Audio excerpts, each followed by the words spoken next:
మీ సేవకు స్వాగతం. Aadhaar card update చేయాలా? మీరు ఇవాళ అప్లై చేయండి. ఒక 4, 5 డేస్ పట్టిద్ది. ఆధార్ కార్డ్ కావాలి పాన్ కార్డ్కి అప్లై చేసుకోవాలంటే. ఏంటి రేషన్ కార్డ్‌కి అప్లై చేయాలా? అయితే మీరు ఒక పని చేయండి. అడ్రెస్ ప్రూఫ్ కావాలి. ఏం లేకుండా ఎలా వస్తారో అసలు.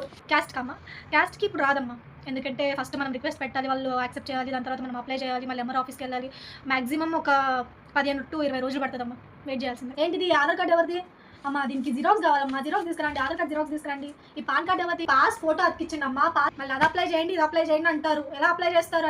లైన్లో రండి, లైన్లో రండి, కొంచెం అరుచుకోకండి, కొంచెం లైన్లో రండి. మిమ్మల్ని మధ్యాహ్నం కదా రమ్మన్నాను. ఇప్పుడు సాయంత్రం పూట వస్తే మీ సేవ క్లోజ్ చేసుకుంటాం మేము. ఇప్పుడు వస్తే ఎలా కుదరదు. రేపు రండి, చేంజ్ తీసుకురండి, వెళ్ళండి, కొట్టండి డబ్బులు.